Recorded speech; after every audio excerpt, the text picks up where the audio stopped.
নমস্কার। যুক্তি তর্ক সঙ্গে অর্কই আপনাদের স্বাগত। আপনাদের সঙ্গে আমি অর্কপ্রভ সরকার।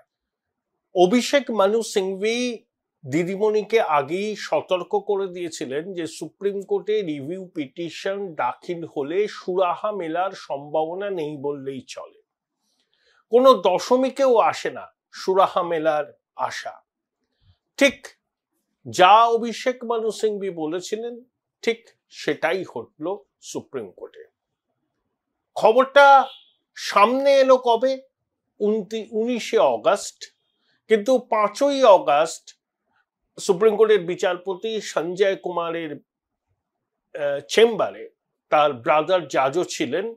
সেখানে এই রিভিউ পিটিশন নিয়ে জাস্ট সামান্য একটু শুনানি হয় এবং প্রত্যেকটা রিভিউ পিটিশন খারিজ হয়ে যায়। অনেকগুলো রিভিউ পিটিশন ছিল এবং সুপ্রিম কোর্ট দর্থহীন ভাষায় জানিয়ে দেয় যে রায় তারা দিয়েছিলেন এপ্রিল মাসে, সেই রায় লেটার এন্ড স্পিরিটে বহাল থাকবে।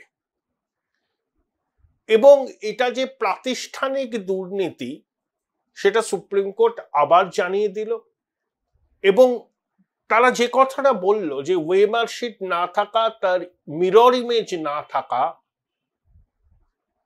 জন্য যোগ্য অযোগ্যকে বাছাই করা সম্ভব হয়নি এবং কিছু যোগ্য এই পরিস্থিতির শিকার হয়েছেন, এটাও সুপ্রিম কোর্ট স্বীকার করে নিয়েছে। কিন্তু প্রক্রিয়াটার স্বচ্ছতা বজায় রাখার স্বার্থে তারা এই কঠোর সিদ্ধান্ত নিতে বাধ্য হয়েছে এবং এসএসসি, মধ্যশিক্ষা পর্ষদ, শিক্ষা দপ্তরের জন্য যে এই কাণ্ডটা ঘটেছে সুপ্রিম কোর্ট কিন্তু সেটাও আবার দর্থহীন ভাষায় জানিয়ে দিয়েছে। আগের বার সুপ্রিম কোর্ট বলেছিল যে 17 রকমের দুর্নীতি হয়েছে, পুরো গন্ধ বেরোচ্ছে নিয়োগ প্রক্রিয়া থেকে। এবং রাজ্য সরকার বা এসএসসির আইনজীবীরা বলেছিলেন যে সুপ্রিম কোর্টের রায়ে যেন এই প্রতিষ্ঠানগুলো সম্পর্কে কড়া মন্তব্য না করা হয়, কিন্তু সুপ্রিম কোর্ট সেই কথাও শোনেনি এবং বলেছে দুর্নীতিকে ঢাকবার জন্য এই প্রতিষ্ঠানগুলো সক্রিয় ছিল।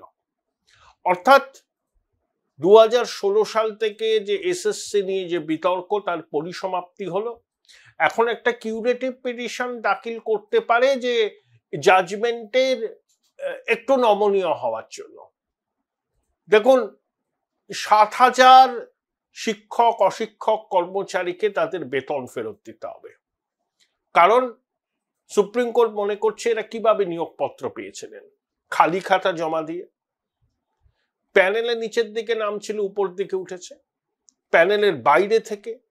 আর প্যানেলের মেয়াদ উত্তীর্ণ হওয়ার পরেও সেখান থেকে প্রার্থীদের নিয়োগপত্র দেওয়া হয়েছে। পুরো বিষয়টা থেকে গন্ধ বেরোচ্ছে, গন্ধ। অর্থাৎ এই যে রাজ্য সরকার, শিক্ষামন্ত্রী, মুখ্যমন্ত্রী বারবার করে বলছিলেন না, খুঁড়োর কল ঝুলিয়েছিলেন যে রিভিউ পিটিশন হবে, দেখা যাক কি হয়। কি হলো রিভিউ পিটিশনে আমরা বুঝতে পারলাম। এবং যারা যোগ্য তারা অথৈজলে পড়লেন, যার দায় তাদের নয়। এর পুরো দায় শিক্ষা দপ্তর, এসএসসি, মধ্যশিক্ষা পর্ষদ এবং অবশ্যই রাজ্য সরকার। কারণ এরা দুর্নীতিটাকে প্রাতিষ্ঠানিকীকরণ করেছে।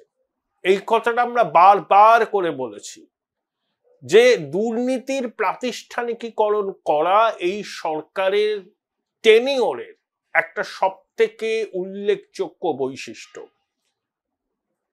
ওয়াকিবহাল মহল মনে করছে যে প্রাথমিকেও ঢাকি সহ বিসর্জন হবে। এখন মাননীয় নেতাজি ইন্ডোরে কি বলেছিলেন আপনাদের নিশ্চয়ই মনে আছে, এপ্রিল মাসে। সেখানে নির্বোধ সরকার সহ অনেকে ছিলেন, বলেছিলেন যে মানবিক মুখ্যমন্ত্রীর উপর ভরসা রাখতে। তা মানবিক মুখ্যমন্ত্রী কি বলেছিলেন যে জীবন থাকতে একজন যোগ্য চাকরির যারা পেয়েছেন তাদের গায়ে কোনো আঁচ লাগবে না। তার নাকি অনেক plan A, plan B, plan C, plan D, plan E সব মজুত আছে। এখন দেখি কোন প্ল্যানকে কাজে লাগিয়ে তিনি যোগ্য চাকরিহারাদের চাকরিটাকে ফিরিয়ে দিতে পারেন। কারণ এরা ভিকটিম অফ দ্য সার্কামস্টান্সেস। এই যে সুবল বলে যে আদিবাসী ছেলেটা মানসিক চাপ না নিতে পেরে অকালে চলে গেল, এরকম ঘটনা, এরকম কি বলবো, কতটা অনভিপ্রেত আমরা তো বুঝতেই পারছি। মাত্র ৩৫ বছর বয়স একটা শিশু সন্তান আছে, তার স্ত্রীর আছাড়ি পিছাড়ি কান্না আমাদের তো আন্দোলিত করেছে, কিন্তু তৃণজীবী বুদ্ধিজীবীদের আন্দোলিত করেনি। একটা শব্দ উচ্চারণ করছে না এই তৃণজীবীরা। লজ্জা লাগে? লজ্জা শরম এদের নেই। মেরুদণ্ড বলে কোনো বিষয়ও নেই, কোনো বস্তুই নেই। মেরুদণ্ডটা এদের সরীসৃপ দেখলে লজ্জা পাবে। এই সমস্ত মানুষ বঙ্গেশ্বরীর গুণগান গান। পশ্চিমবঙ্গ যবে থেকে স্বাধীন হয়েছে, মানে দেশ স্বাধীন হয়েছে, পশ্চিমবঙ্গে বিভিন্ন দলের সরকার এসছে, কখনো এরকম শুনেছেন? একেবারে ঢাকি সহ বিসর্জন হয়ে গেল। শিক্ষা আমাদের একটা বড় গর্বের বিষয় ছিল। বাঙালির ধন সম্পদ নাও থাকতে পারে, বাঙালি শিক্ষিত, বাঙালির এই একটা সম্মান ছিল, একটা গর্ব ছিল যে বাঙালির মেধা সম্পদ বাঙালিকে অনেক দূরে এগিয়ে নিয়ে যায়। হয় তারা ব্যবসা বিমুখ ছিলেন, কিন্তু মেধা সম্পদকে পুঁজি করে তারা এগিয়েছেন। কিন্তু যেভাবে শিক্ষা ব্যবস্থার মূলে কুঠারাঘাত করলো এই দুর্বৃত্তরা, এরপরেও কি আপনারা এদেরকে ক্ষমা করবেন? এটা কত বড় অপরাধ যে কোনো সচেতন বঙ্গবাসী মাত্রই সেটা জানেন। তারপরেও কত রকম অজুহাত, কত রকম প্ল্যান। একবার বললেন যারা অযোগ্য শিক্ষাকর্মী তাদেরকে কত গ্রুপ সির 25 বা গ্রুপ ডির 20 এরকম ভাতা দেওয়ার সিদ্ধান্ত, আদালতে চ্যালেঞ্জ হলো, স্থগিতাদেশ হয়ে গেল। আবার তিনি অন্যান্য দপ্তরে অযোগ্যদের চাকরি যাতে হয় তার জন্য উদ্যোগ নিলেন। কিন্তু যারা যোগ্য, যারা চাকরি করতেন এতদিন, তারা অকুল পাথারে পড়লেন। তাদের সামনে একটাই অপশন এখন পরীক্ষা দেওয়া। আচ্ছা, 10 বছর আগে তারা পরীক্ষা দিয়ে চাকরি পেয়েছিলেন, 10 বছর পরে আবার তাদেরকে পরীক্ষা দিতে হবে? এত সহজ বিষয়টা, কিন্তু বাধ্য হচ্ছেন তারা। আমি জানি না এই জট কিভাবে কাটবে বা আদৌ কাটবে কিনা। যোগ্য চাকরিহারারা বলছেন তাদেরকে অভিজ্ঞতার জন্য 40 নম্বর দিতে হবে, তারাই শুধু পরীক্ষায় বসবেন। এতেও আবার সুপ্রিম কোর্টের নির্দেশ ভায়োলেট হবে। তবে যোগ্য চাকরিহারারা যেভাবে সুপ্রিম কোর্টের বিরুদ্ধে বিষোদ্গার করেছেন, সেটাকে আমি মোটেই সমর্থন করি না। আপনাদের আমি অনেকবার আগে ভিডিওতে বলেছি, সুপ্রিম কোর্টের রায়টা পড়ুন। যদি বুঝতে না পারেন, আপনাদের আইনজীবীদের সাহায্য নিন। সুপ্রিম কোর্ট বাধ্য হয়েছে এই ঢাকি সহ বিসর্জন দেওয়ার রায়টা দিতে। আর মিথ্যা জাল বুনছে শিক্ষা দপ্তর, এসএসসি, পর্ষদ, রাজ্য সরকার। কাজ করতে গেলে ভুল হয়, পথে চলতে গেলে পথে খানাখন্দ থাকলে সেই খানাখন্দ এড়িয়ে নতুন পথের সন্ধান করতে হয়। এসব কথা আমরা জানি, কিন্তু যারা চৌর্যবৃত্তির সাম্রাজ্যটাকে এখানে দৃঢ়ভাবে প্রতিষ্ঠা করেছেন, তাদের মুখে এইসব জ্ঞানগর্ভ বাণী কি বঙ্গবাসী গ্রহণ করবেন? আমাদের সহ্যেরও একটা সীমা আছে। চারিদিকে শুধু পাপের আঁধার, তোলাবাজি, লুটতরাজ, রাজনৈতিক খুনোখুনি, শিল্প নেই, কর্মসংস্থান নেই, কেন্দ্র সরকারের সঙ্গে পায়ে পা লাগিয়ে ঝগড়া করা, বাঙালি আক্রান্ত, ভাষা সন্ত্রাস চলছে বলে মিথ্যা ন্যারেটিভ তৈরি করা, পরিযায়ী শ্রমিকদের গাজরের টোপ দেয়া, বলে 5,000 টাকা করে তারা পাবেন, এখানে ফিরে আসুন। যে পরিযায়ী শ্রমিকরা পশ্চিমবঙ্গের বাইরে পাপি পেটকা সওয়ালের জন্য গেছেন, তারা কেন ফিরবেন? তারা সেখানে অনেক টাকা রোজগার করেন। আমি অনেক পরিযায়ী শ্রমিকের বক্তব্য শুনছিলাম সমাজ মাধ্যমের চ্যানেলে। তারা একজন বললেন যে আমি 2টো ঘর ভাড়া নিয়েছি, 12,000 টাকা লাগে, আমি পরিবার নিয়ে আছি, মাসে 70,000 টাকা রোজগার করি, আমি কেন 5,000 টাকার জন্য যাব? আর প্রকৃতপক্ষে কোথাও বাঙালি হেনস্থা হয়নি, বাংলা ভাষার উপরও কোনো নিপীড়ন হয়নি। অনুপ্রবেশকারী বাংলাদেশিদের চিহ্নিত করার কাজ চলছে, চলবে, এবং এটা আরো গতিপ্রাপ্ত হবে। বাংলাদেশিরা বাংলা ভাষায় কথা বলে, তাই বাংলা ভাষায় কথা বলে, এর জন্য তারা অনুপ্রবেশ করছে ভারতে। বেআইনিভাবে পরিচয়পত্র জোগাড় করে ভারতের জনসমুদ্রে মিশে যাচ্ছে। এরা প্রকৃত ভারতীয়দের কাজের সুযোগকে নষ্ট করছে, সেটা এই সরকার মানতে চাইছে না, মিথ্যা ন্যারেটিভ তৈরি করছে। শুধু বিজেপি শাসিত রাজ্যে এটা হচ্ছে না, দিদির ভাতৃপ্রতিম স্টালিনের তামিলনাড়ুতেও এটা হচ্ছে, ভগবত সিং মানের পাঞ্জাবেও হচ্ছে, রেবন্ত রেড্ডির তেলেঙ্গানা, সিদ্ধরামাইয়ার কর্ণাটকেও হবে, সবাই করবে। কারণ অনুপ্রবেশ একটা জাতীয় সমস্যা, জাতীয় নিরাপত্তার পক্ষে বিপজ্জনক।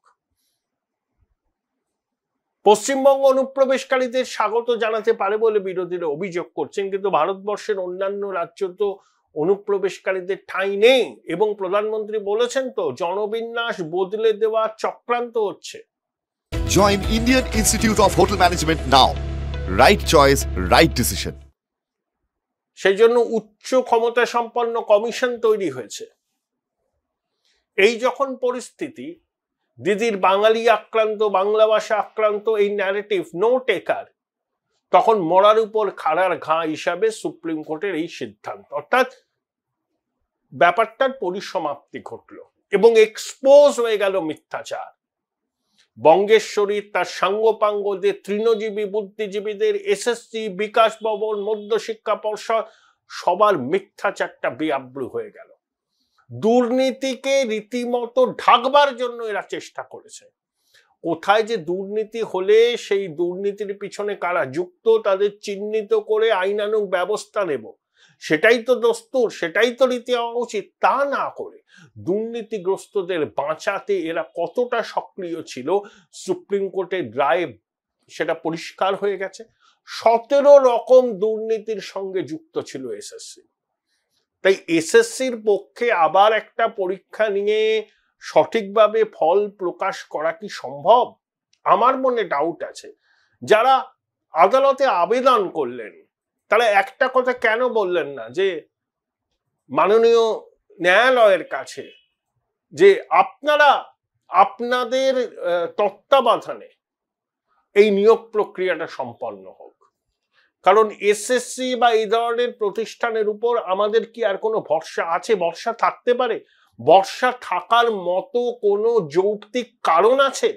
যারা 17 রকম দুর্নীতি করে একটা নিয়োগ প্রক্রিয়াকে সম্পাদন করেছিল, রাতারাতি তাদের উপর কিভাবে আস্থা, কিভাবে ভরসা মানুষ ফিরে পাবে বলুন তো?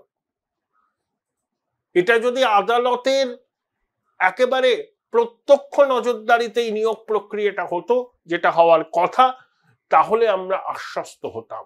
কিন্তু এসএসসি পুরো হচ্ছে ঠগের বাড়ির ভোজ, আর এই প্রশাসনের সর্বস্তর শুধু মিথ্যা জাল, মিথ্যার বেসাতি। মিথ্যাচার করতে করতে করতে করতে এমন একটা পর্যায়ে এরা পৌঁছেছে যে মিথ্যা জালে এরা জড়িয়ে যাচ্ছে।